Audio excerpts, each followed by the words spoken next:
पे देख सकते हैं शाहराह कराखुरम के ऊपर फ्लड आ गया है। यहाँ पर शाहराह कराखुरम मुतासिर हुआ है, जब इसके साथ साथ एक होटल जो है वो भी बह गया है। हुंजा के गिलमत गोजाल नाले में अचानक सैलाबी रैला आने से अफरा तफरी। वाटर चैनल पर काम करने वाले 50 से ज्यादा अफराद ने बमुश्किल जानें बचाई। सैलाबी रैले के साथ पहाड़ी पत्थर आने से शाहराह कराकरम भी कई मकामात पर बंद होने से मुसाफिर फंस गए। तर्जुमान जीबी हुकूमत का कहना है कि दरियाए हुंजा फिर बिफर गया है। सैलाब से वाटर चैनल्स, तैयार फसलों और मकानात को नुकसान हुआ। बल्तिस्तान के इलाके शिगर में भी सैलाब से ज़रई अराजी और दरख्त बह गए हैं। सड़क की बहाली का काम जल्द शुरू किया जाएगा। गिलगित बल्तिस्तान बदतरीन सैलाबी तबाहियों की जद में है।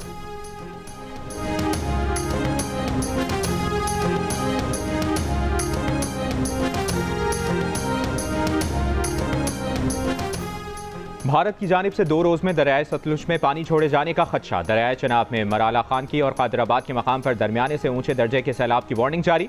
दरियाओं के पाट में मौजूद शहरियों को फौरी महफूज मकामात पर मुंतकिल होने की हिदायत। वज़ीर-ए-आज़म शहबाज शरीफ को चेयरमैन NDMA की सैलाब के मुतासरीन के लिए जारी इमदादी सरगर्मियों और आइंदा हंगामी सूरत हाल की तैयारी पर ब्रीफिंग।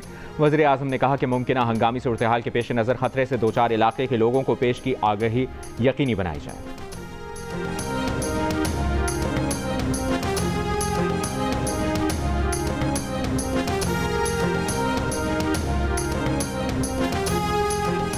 बिलावल भुट्टो ने वफाकी हुकूमत से फौरी तौर पर नेशनल फाइनेंस कमीशन का इजलास बुलाकर नया NFC अवार्ड जारी करने का मुतालिबा कर दिया।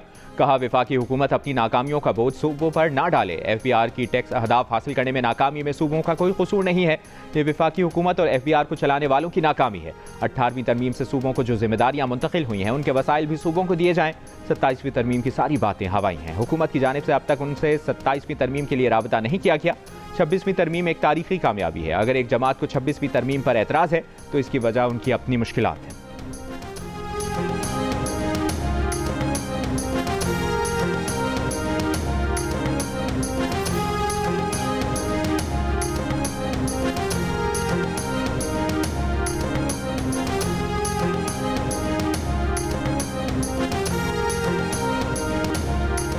वज़ीर-ए-आज़म शहबाज शरीफ की गिलगित बल्तिस्तान सोलर मंसूबे को 1 साल में मुकम्मल करने की हिदायत।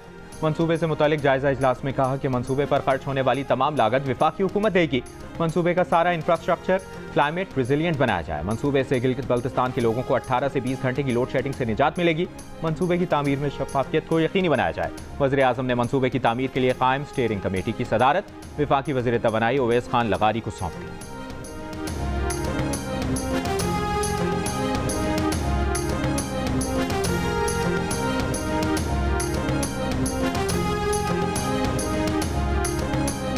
बानी PTI से जेल में मुलाकात न होने पर PTI रहनुमाओं का कौमी असम्बली में एहतजाज, कार्रवाई का बॉयकॉट किया। PTI रुकन आमिर डोगर का ऐवान की कमेटी बनाकर सुप्रीटेंडेंट जेल को तलब करके वजाहत मांगने का मुतालिबा। असद कैसर ने ऐवान में और ऐवान से बाहर गुफ्तगू में कहा, जेल मैनुअल के तहत मुलाकात हमारा इस्तेहकाक है।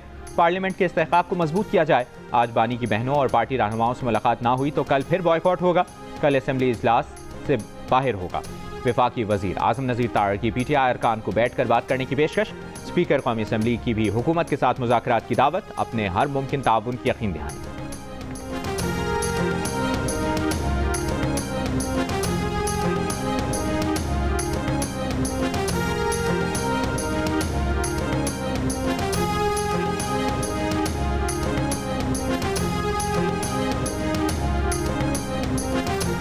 इंसदादी दहशतगर्दी अदालत लाहौर का 9 मई के 2 मुकदमात में महमूद रशीद, एजाज चौधरी, यास्मीन राशिद और उमर सरफराज चीमा की जायदादें जब्त करने का हुक्म। अदालत ने तमाम अफराद को 10-10 साल कैद बामुशक्कत और 6-6 लाख रुपए जुर्माने की सजा भी सुनाई।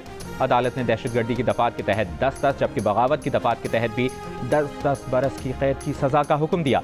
तमाम सजाएं एक साथ शुरू होंगी। जुर्माने की अदम अदायगी पर मुजरिमों को मजीद सजा भुगतना होगी। थाना शादमान को आग लगाने के केस में आलिया हमजा और सनम जावेद को 5-5 साल कैद की सजा।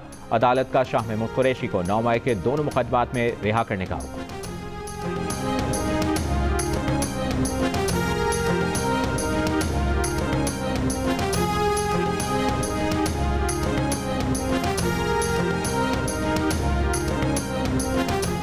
पेशावर हाई कोर्ट ने उमर अयूब और शिबली फराज को डी नोटिफाई करने के खिलाफ दरखास्त पर इलेक्शन कमीशन को उमर अयूब और शिबली फराज के खिलाफ मजीद कार्रवाई से रोक दिया।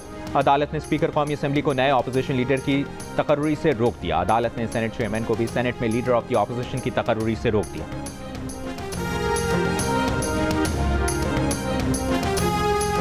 चेयरमैन PTI बैरिस्टर गौहर का कहना है कि पेशावर हाई कोर्ट ने शिबली फराज और उमर अयूब की नशिस्तों पर तैनाती रोक दी है।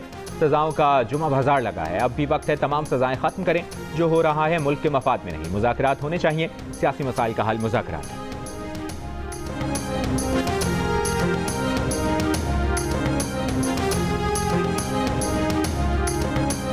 अमरीका ने कलअदम BLA और कलअदम मजीद ब्रिगेड को आलमी दहशतगर्द तंजीम करार दे दिया। अमरीकी महकमा खारिजा के मुताबिक कलअदम BLA ने 2024 में कराची एयरपोर्ट पर खुदकुश धमाके और गवादर पोर्ट अथॉरिटी कॉम्प्लेक्स पर हमलों का एतराफ़ किया। 2025 में इसी दहशतगर्द तंजीम ने जाफर एक्सप्रेस को अगवा करके 31 आम शहरियों और सिक्योरिटी एहलकारों को कत्ल करने की जिम्मेदारी कबूल की।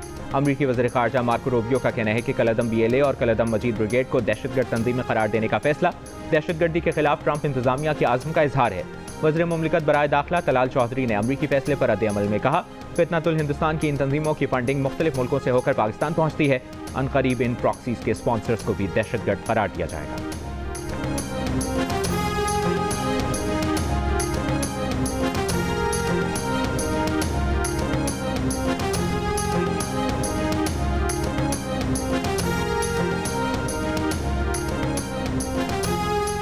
Army chief field marshal Asim Munir के दौरा अमरीका से पाकिस्तान के मौक़िफ़ की आलमी सतह पर पज़ीराई।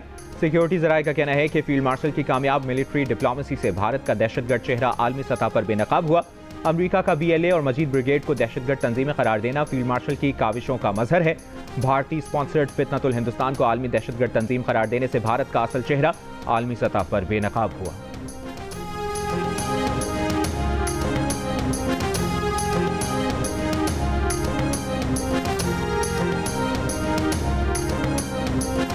वफाकी वज़ीर दाखिला मोहसिन नकवी का कलअदम BLA और मजीद ब्रिगेड को दहशतगर्द तंजीमें करार देने के अमरीकी फैसले का खैर मकदम। कहा, अमरीकी इक़दाम दहशतगर्दी के खिलाफ जंग में पाकिस्तान की कुर्बानियों का एतराफ़ है। ये पाकिस्तान की सिफारती महाज पर अहम कामयाबी है।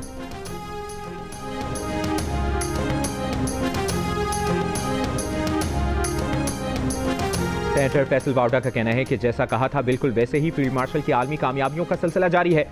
इंडियन स्पॉन्सर्ड BLA और मजीद ब्रिगेड को अमेरिका ने आलमी दहशतगर्द करार दिया है, जिसका मतलब एक तरीके से इंडिया ही दहशतगर्द है। इंडिया को जंग में बदतरीन शिकस्त, टैरिफ में आलमी शर्मिंदगी के बाद फील्ड मार्शल का एक और मार्का है।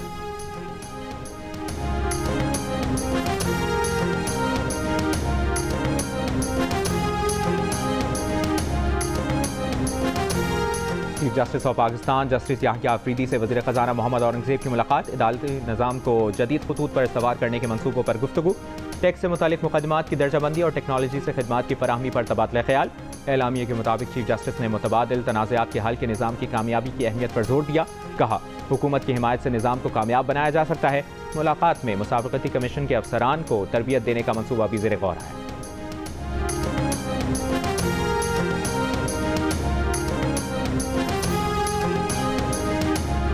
गजा में फ़लस्तीनियों पर इसराइली मज़ालिम के खिलाफ भारत से भी आवाज़ें उठने लगीं। कांग्रेस रहनुमा प्रियंका गांधी ने इसराइली जारियत पर मोदी हुकूमत की खामोशी को शर्मनाक करार दिया। एक बयान में कहा, इसराइल गजा में नस्लकुशी कर रहा है। ये शर्मनाक है कि भारतीय हुकूमत खामोश है। इसराइल पाबंदियों की वजह से सैकड़ों फ़लस्तीनी बच्चों समेत कई अफराद ग़िज़ाई क़िल्लत से मर रहे हैं। अल जज़ीरा के 5 सहाफ़ियों का बहिमाना कत्ल एक और घिनौना जुर्म है। सच्चाई के लिए खड़े होने वालों का हौसला इसराइल के मज़ालिम और नफरत से कभी नहीं टूटेगा।